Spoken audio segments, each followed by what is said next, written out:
साधु और अमीर सेठ की कहानी। बहुत पहले की बात है। किसी नगर में एक सेठ रहता था। उसके पास खूब पैसा था तथा कई हवेलियां और नौकर चाकर थे। उसका जीवन बहुत ही आलीशान था। वह जो भी चाहता था पैसे के बल से वह उसे खरीद लेता था। लेकिन इतना सब होने के बाद भी उसे शांति नहीं। उसका मन बेचैन रहता था। एक दिन सेठ के नौकर ने सेठ को एक महात्मा के बारे में बताया जो कि उसी नगर में ठहरे हुए थे। महात्मा बहुत ही सिद्ध एवं योगी पुरुष थे। नौकर ने सेठ को महात्मा की तारीफ करते हुए बताया कि महात्मा जी सबकी मनोकामना पूरी करते हैं। कोई भी उनके दर से खाली हाथ वापस नहीं आया। सेठ भी अगले दिन उस तपस्वी साधु के यहाँ गए। साधु को प्रणाम करके सेठ ने अपनी समस्या बताई। सेठ ने बोला, महाराज मेरे पास बहुत संपत्ति है। दुनिया की ऐसी कोई वस्तु नहीं जिसका मैं भोग न कर सकूं। लेकिन मेरा मन बहुत अशांत रहता है। मन व्याकुल रहता है। मुझ पर कृपा करें और कोई मंत्र दे दीजिए जिससे मेरा व्याकुल मन शांत हो सके। सेठ ने सोचा कि अब साधु महाराज उसकी तकलीफ को दूर करने के लिए कोई मंत्र या ताबीज जरूर देंगे जिससे उसके अशांत मन को राहत मिलेगी। लेकिन तपस्वी साधु ने सेठ को अपने प्रवास स्थल में 7 दिनों के लिए रुकने को कहा।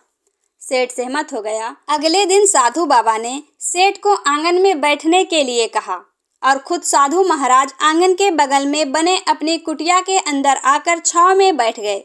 सेठ पूरा दिन आंगन की धूप में बैठा रहा। मन ही मन हुआ है, बहुत ही गुस्से में था, पर वह गुस्सा पी कर रह गया। दूसरे दिन साधु महाराज ने सेठ को आज्ञा दी, आज तुम्हें अन्न का एक दाना नहीं मिलेगा और तुम्हें पूरा दिन व्रत रहना पड़ेगा। सेठ पूरे दिन बिना खाए पिए भूखा, उसका बहुत बुरा हाल था। उसने देखा साधु महाराज मजे से खाना खा रहे हैं। सेठ को भूख लगी थी, इसलिए साधु महाराज को देखकर उसे बहुत गुस्सा आ रहा था। सेठ को यूं ही जाते देख तपस्वी बाबा ने सेठ को टोका और पूछा कि सेठ क्या हुआ, बहुत जल्दी मन बना लिया यहाँ से जाने का, क्या अब तुम्हें शांति की तलाश नहीं है? तब सेठ ने कहा, महाराज मैं बहुत ही आशा के साथ यहाँ आया था। मुझे लगा आप मेरी समस्या का निराकरण करेंगे, परंतु मुझे अब एहसास होने लगा है कि आप मेरी कोई मदद नहीं कर रहे बल्कि मुझे परेशान कर रहे हैं।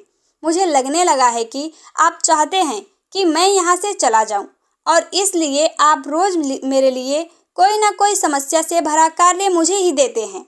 साधु महाराज सेठ की बात सुनकर हंस पड़े और बोले, सेठ मैंने तो तुम्हें बहुत कुछ दिया पर तुमने ही कुछ नहीं लिया।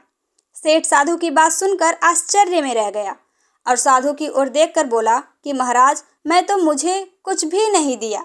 साधु ने सेठ से कहा कि पहले दिन जब मैंने तुम्हें धूप में बैठाया और मैं स्वयं छांव में बैठ गया तो इसके जरिए मैंने तुम्हें समझाने की कोशिश की मेरी छांव तुम्हारे काम नहीं आएगी। जब तुम मेरी बात को नहीं समझ पाए तो मैंने दूसरा दिन प्रयास किया। दूसरे दिन मैंने तुम्हें भूखा रखा और खुद खूब अच्छे अच्छे पकवान खाए। तो उस समय मैंने तुम्हें समझाने की कोशिश की मेरे खा लेने से तुम्हारा नहीं पेट भरेगा। सेठ मेरी एक बात हमेशा याद रखना कि मेरी साधना से मिली सिद्धि से तुम्हें कोई सिद्धि प्राप्त नहीं हो सकती। अध्यात्म और चिंतन एक ऐसा रास्ता है जहां मंजिल तक जाने के लिए यात्रा करनी पड़ती है। मैं बस भटके हुए लोगों को रास्ता बता सकता हूं, उनके रास्ते में आए हुए बाधा से कैसे मुक्ति पाए उसका उपाय बता सकता हूं, लेकिन उस मंजिल तक तुम्हें स्वयं ही जाना होगा। अगर तुम्हें शांति पानी है तो तुम्हें अपनी व्यर्थ की और विलासिता पर नियंत्रण करना होगा। तुम्हारा मन स्वयं ही शांति को प्राप्त कर लेगा। सेठ को साधु महाराज की बात समझ में आ गई। उसे अपनी मंजिल तक जाने का रास्ता मिल चुका था। उसने साधु महाराज को फिर से प्रणाम किया और शांति प्राप्त करने के पथ पर निकल पड़े। आशा करती हूँ दोस्तों कि आज की कहानी आपको पसंद आई होगी। हमारी कहानी को लाइक और चैनल पर नए हो तो सब्सक्राइब किए भी हैं तो जाइएगा नहीं। धन्यवाद।